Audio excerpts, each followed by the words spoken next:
Hello and welcome. This is Vanessa Growlish, and today we're going to talk about the math behind finance psychopath. I know. When we think of psychopath, we just think of serial killers, right? Like really scary people. And yes, they are. But finance psychopath, actually, we deal with them, and I think they have become a little bit more acceptable according to this article. So let me go ahead and show you how incredible how in this article they took a bunch of business majors and they found a strong relationship between finance major and basically having psychopath traits. But let me go ahead and just share the article so we can speak here objectively. So let me just show you. I was at the beginning of this podcast very excited because I'm still excited, but I was like, I'm going to talk about psychopath, and I was thinking about serial killers and all that. And then I started looking at American Psycho, which is a very famous movie, and then I was like, wait, what about Financial Psychopath? And then I came up with this incredible article. And basically, this is what it is. They went ahead and they took 118 business majors participants, right? And they gave them what is called the Psychopathic Personality Inventory Test. So what this test does is just, you're going to be asked questions. And what they do is they examine your psychopathic personality traits, if you have them. And from there, what you're going to come out, from this test is to see what are your tendencies and their different tendencies. And, I'm putting the link of this research, in the description, because all of the data is in the bottom, and it's honestly, whoever likes numbers is just fascinated. But let's just not be technical today. We're just going to talk about what the results of this study were. The brain of a psychopath versus a non-psychopath, I don't want to say the word normal because it's psychopath versus non-psychopath, you're going to see that their brain is just different because they have lack of empathy. They basically have antisocial disorders. Psychopaths are just basically traits that they're born with, to put it away. I think this is the reason why they say a psychopath is born, but a sociopath is made. And that reminds me, we'll do sociopath in the next podcast. So then what happens? They find that the psychopathy is related to business majors more than others. And this is what they say. Additionally, we find that this result is primarily driven by the secondary trait of, and this is what the psychopaths have, self-centered impulsivity. And self-centered impulsivity, the definition of this is just basically disregard for social norms and culturally acceptable behaviors. They don't care. They just basically, if they have to make a decision that they feel is rationally, financially well done, they're not going to care about social norms or culturally acceptable behavior. And then they also find that there's a primary trait of rebellious non-conformity. And the definition of this is actively going against established social norms. Therefore, the results show that self-centered impulsivity is negatively related to the percentage bias, while psychopathy is negatively related to the discounting rate. Overall, we find that these traits might be beneficial to more rational financial decisions. Yes.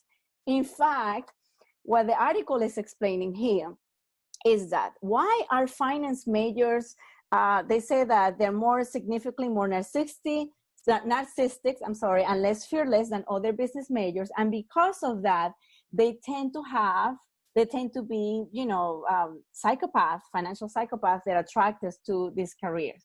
So then what happens here? Let's start with the introduction just to understand where all of this comes from. Now, we know that Robert Hare, and this is basically one of the leading researchers in psychopathy, he actually said, if he wasn't studying psychopath, and someone quoted, in prisons, he will do it at the stock exchange. And he just says, additional evidence of the high prevalence of psychopathy in the finance economic professions comes from criminal legal studies of Ponzi schemes. And what the Ponzi scheme does is that he starts collecting the money. He never reinvests the money. And what he does is just basically, grabs the money and then he will just, give those returns to the other client. And then you get like a snowball effect, that there is a point that everyone wants their money back. And that's when the Ponzi scheme says, oop, I don't have any of your money. I never invested it. We've seen it with Enron. And they talk about here about Enron.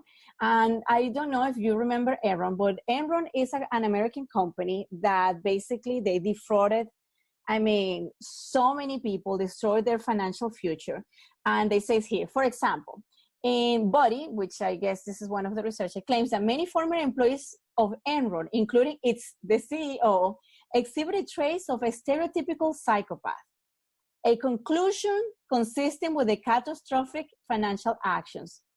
There's so many documentaries about Enron. When you study finance, they put Enron in your face. You're like, don't do this, what they did. So as you can see here that Financial Psychopath, not all of them, but they have a tendency of have a very high IQ. They obviously, they have really good communication skills. They're very strategic. They have a strategic thinking. They can be creative. However, they also show that they tend to rate poorly in corporation management skills and overall accomplishments. The present study advances this body of evidence by showing how psychopathic personality traits relate to financial decision making. Now, remember, there are two traits in this study that they were able to see: self-centered impulsivity and the rebellious non-conformity.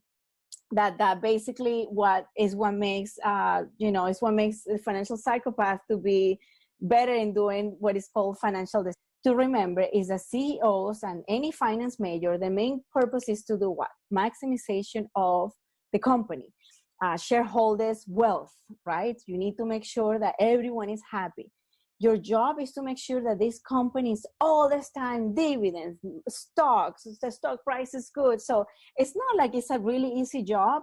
Everyone wants to, see their stock go up and, make money and be happy.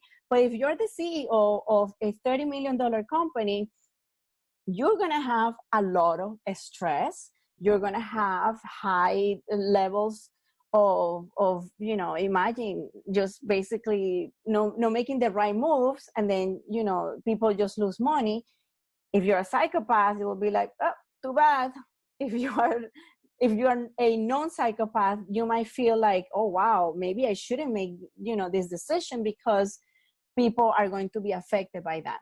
So what happens with the psychopath? So let me find out here what it says here. Okay. When they say here, it says, finance majors display different fundamental traits than other business majors because finance majors are working more with the self-interest model. Well, of course, if you're an economist and you have to go by the wealth of nations, all what you're going to go is by rationally what, you have limited resources and you have to maximize those resources. And if you ask the question of how do we distribute food to someone that does sociology, the answer is going to be completely different than if you ask the same question to someone that is in finance or in economics. Most likely the economics person is just going to be like, we need to figure out what is the best outcome that is going to, produce the best resources and the whole thing.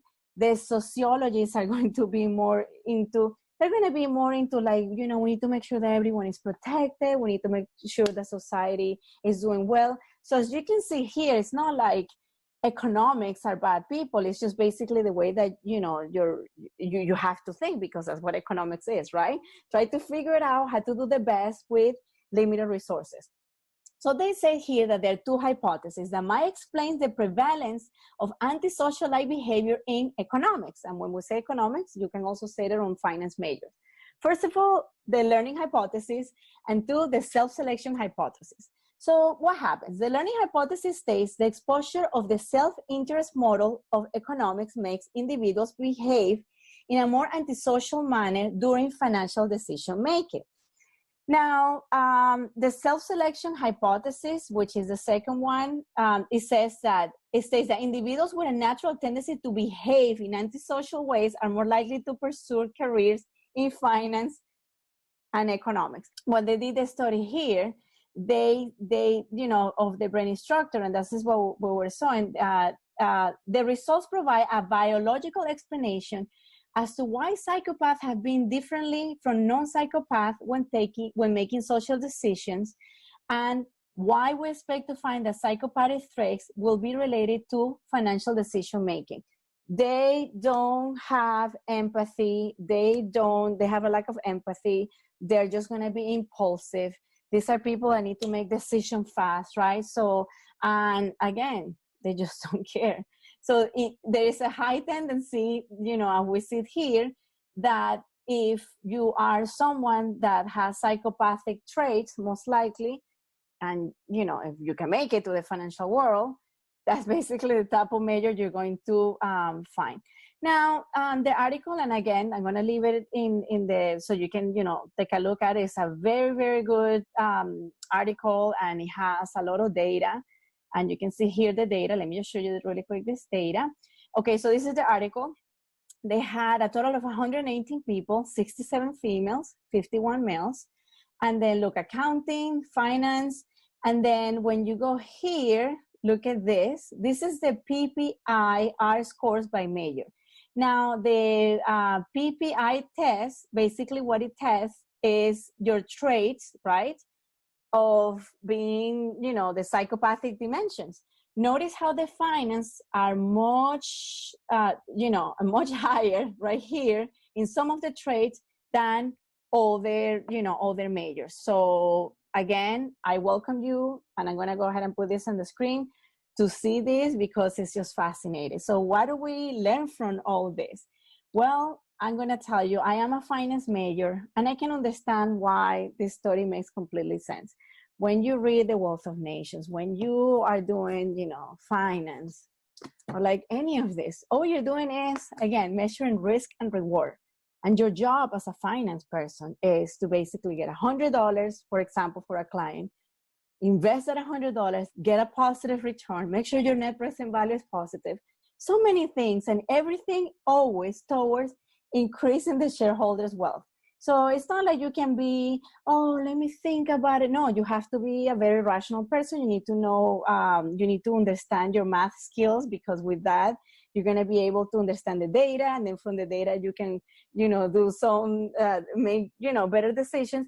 But we can see here that the decision making of a financial psychopath is going to be completely different of a non-psychopath.